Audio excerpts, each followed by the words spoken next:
तो गाइस अब तक हमने देखा बेटा अपने हाथ को जाके आर पार कर देता है, जिसे देखकर राक को गुस्सा आ जाता है और कुन की टीम मिलकर बेटा के साथ लड़ना स्टार्ट कर देती है। पर बेटा सब पर भारी पड़ रहा होता है, तब जा हिम्मत जुटाकर वियोल को वापस समन कर देता है और वियोल आकर बेटा को हरा देता है। और अब आगे तब यहाँ हम देखते हैं रेफ्लेजो ने कसानो की मदद से रियू, कांग और नोविक को पकड़ लिया होता है। तब कसानो कहता है क्या वो चीज तैयार है? तब रेफ्लेजो कहता है हाँ वो तैयार है, पर उसे हासिल करने के लिए तुम्हें आर्किमिडीज जाना होगा, जिस वजह से तुम्हें मैच को छोड़ना होगा। मुझे ये मंजूर है, क्योंकि वैसे भी इस सब के बाद मेरा तुम लोगों के साथ कोई लेना देना नहीं होगा। आखिरकार तुम चाहते क्या हो? मैं बस सब कुछ तबाह करना चाहता हूँ और उसमें तुम और वियोले भी इंक्लूडेड है। तो यहाँ राक और बाम एक दूसरे को मिलकर बहुत ज्यादा खुश हो रहे होते हैं और राक अभी भी बाम से लड़ने की बातें कर रहा होता है, जिसे देखकर सभी लोग बहुत ज्यादा खुश हो रहे होते हैं। तब शिव कहता है तो आखिरकार अल्टीमेट टीम वापस आई गई है, लगता है अब हमें और भी ज्यादा काम करना पड़ेगा। तब जीवा ये देखकर काफी ज्यादा हैरान हो रही होती है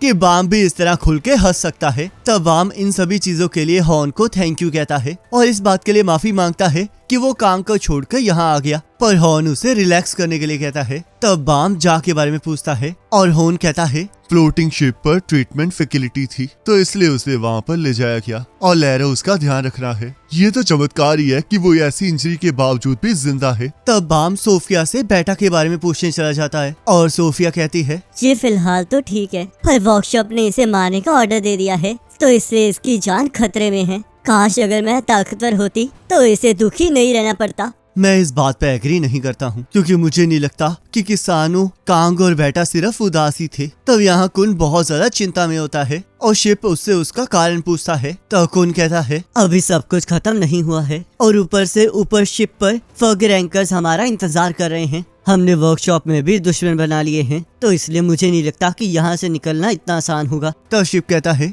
पर आखिरकार इस टूर्नामेंट में होना ही क्या वाला है, पता नहीं वो होस्ट आर्किमिडीज के अंदर अचानक से क्यों चले गए हैं। तब लैरो उन्हें बताता है कि किसी प्रॉब्लम की वजह से टूर्नामेंट को रोक दिया गया है और यहाँ देखते हैं किसी ने एमरी की तरफ जाने वाले रास्ते को तोड़ दिया होता है, जिस वजह से होस्ट डरे हुए होते हैं कि कहीं लोग एमिली तक पहुंच ही ना जाएं। तो इसलिए उन्होंने इस सिचुएशन को सॉल्व करने के लिए गेम को बीच में रोक दिया है। तब यहाँ लैरो कहता है मेरे साथी बहुत जल्दी पार्टिसिपेंट वेटिंग रूम में आ जाएंगे और वो वहाँ के समनिंग स्टेशन को यूज करके तुम्हारे साथियों को यहाँ ले आएंगे और हम वेटिंग रूम के पोर्टल को मेरी लाई हुई शिप के पोर्टल के साथ जुड़कर उन्हें वहाँ से हाईजैक कर लेंगे। और हाँ, जो तुम्हारे साथी टूर्नामेंट से बाहर चले गए थे वो पहले ही फ्लोटिंग शिप पर पहुँच चुकी हैं। तब यहाँ हो सभी को टूर्नामेंट के रुकने के बारे में बता देते हैं और यहाँ कुन को पता चलता है कि लैरो के प्लान के अकॉर्डिंग वो लोग फाइनल से पहले ही वहाँ से चले जाएंगे, क्योंकि अब उन्हें बाम मिल चुका है, जिस वजह से वहाँ रुकने का कोई फायदा ही नहीं है। पर कुन को समझ ही नहीं आ रहा था कि वो लोग जाएंगे कहाँ। तब लैरो उन्हें बताता है कि वो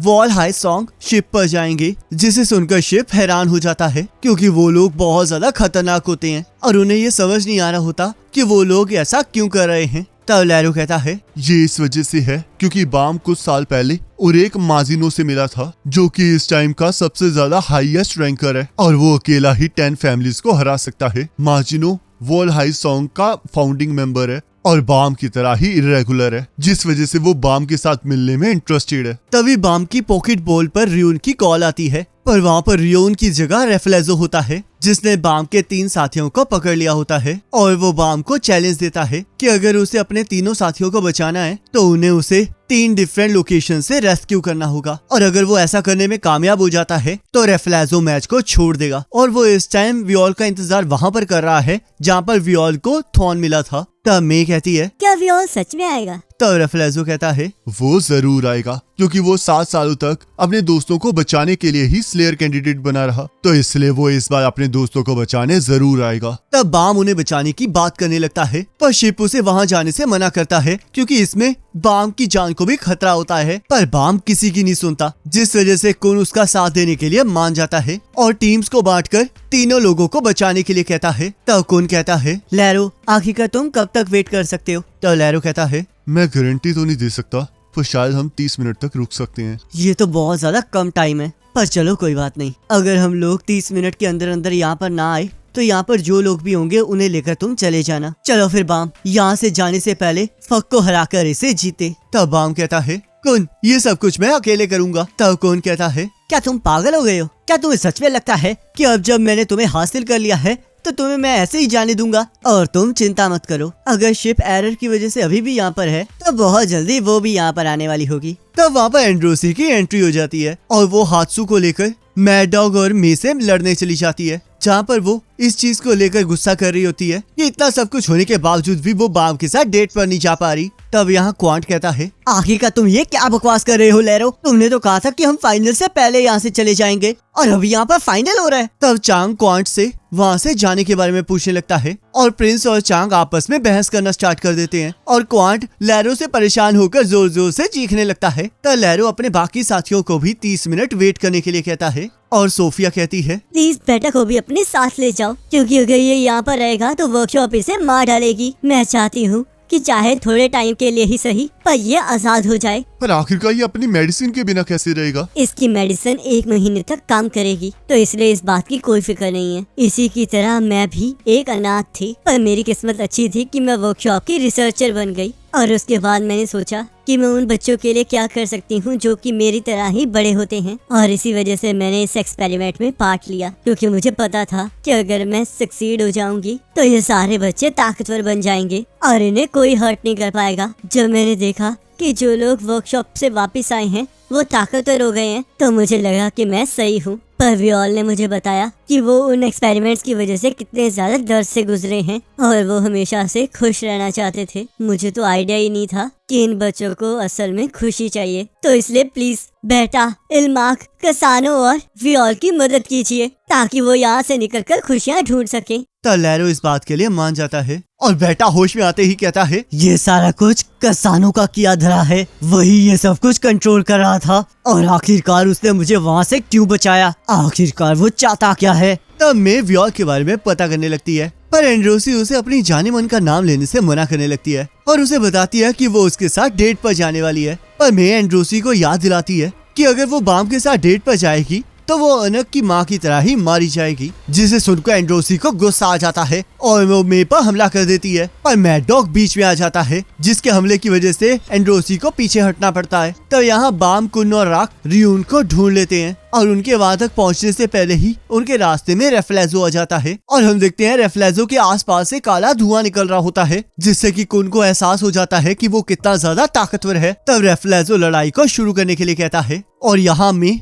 लाइट हाउस की वजह से एंड्रोसी पर हमला कर देती है, पर एंड्रोसी उसके हमले से बच जाती है। तब मैड डॉग भी एंड्रोसी पर हमला करना स्टार्ट कर देता है और एंड्रोसी भी उसके साथ लड़ना स्टार्ट कर देती है, और हम देखते हैं एंड्रोसी उसका कुछ भी बिगाड़ नहीं पा रही होती। तब मे कहती है, मैड डॉग सबसे ज्यादा स्ट्रॉन्ग ई रैंकर है, जिसे मल्टीपल फैमिलीज के ब्लड को मिलाकर बनाया गया है। तो क्या तुम्हें सच में लगता है प्रिंसेस कि तुम इसे हरा पाओगी? तब एंड्रोसी कहती है, तुम मुझे लड़ाई के लिए चैलेंज कर रही हो, लगता है तुम पागल हो गई हो। तब यहाँ पर क्वाट्रो, होन और जीवा कांग को ढूंढ रहे होते हैं, पर उन्हें कुछ पता नहीं लग रहा होता। तब यहाँ रेफ्लेजो भी बाम और उसकी टीम पर हमला कर देता है और कौन कहता है, तुम कोई मामूली ई रैंकर नहीं हो ना? तब रेफ्लेजो कहता है, सही कहा, मैं पोकन की शैडो हूँ और अगर मैं चाहूँ तो मैं एक बी रैंकर से भी ज्यादा ताकतवर बन सकता हूँ, तो इसलिए हार मान जाओ, क्योंकि जिस लेवल पर बाम इस टाइम पर है उस लेवल पर वो मुझे नहीं हरा सकता। तब बाम कहता है, बिल्कुल भी नहीं, मैं हार नहीं मानूंगा। तो फिर तुमने मेरे लिए कोई रास्ता नहीं छोड़ा है। और उस पर हमला कर देता है,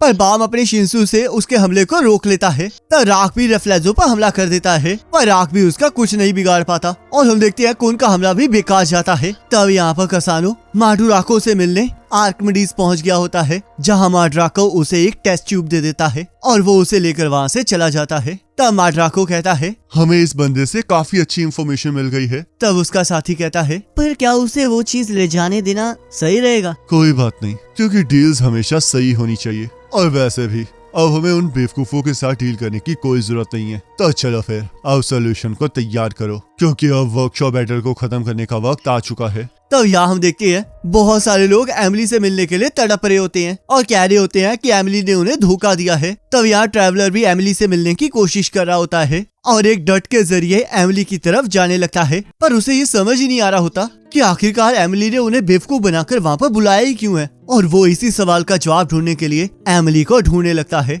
तब वो एमिली के रूम के बाहर पहुंच जाता है, जहां उसे कसानो दिखाई देता है और यहाँ हम देखते हैं वियोल उड़ते हुए रियोन को बचाने लगता है, पर रेफ्लेजो रियोन को पकड़ लेता है, जिस वजह से बाम उस पर हमला नहीं कर पाता। तब रेफ्लेजो बाम पर हमला करने लगता है और बाम अपनी पावर की मदद से रेफ्लेजो को स्टैचू बनाने की कोशिश करने लगता है, पर हम देखते हैं उसकी पावर रेफ्लेजो पर काम ही नहीं करती और बाम को कुछ समझ नहीं आ रहा होता। तब रेफ्लेजो कहता है, इतना ज्यादा चौंको मत, मुझे स्पेशली तुमसे लड़ने के लिए ही बनाया गया है, तो इसलिए मैं जानता हूँ कि तुम क्या कर सकते हो। मैं पिछले हजारों सालों से अपने मास्टर पोकर की ग्रेटेस्ट विश को पूरा करने के लिए जी रहा हूँ, और अब जब मुझे ये एहसास हो गया है कि अब मैं उनकी विश को पूरा कर सकता हूँ, तो मुझे बहुत ज्यादा खुशी महसूस हो रही है। चलो अब सब कुछ खत्म करने का वक्त आ गया है। तब रेफ्लेजो 5 शिंसू से बाम पर हमला कर देता है और बाम भी अपनी 5 शिंसू से उसे रोकने की कोशिश करने लगता है। और ये रेफ्लेजो की एक चाल होती है, क्योंकि वो अंत में आकर अपने 5 शिंसूस को मिला लेता है, जिसका मुकाबला बाम के शिंसूस बिल्कुल नहीं कर पाते। और रेफ्लेजो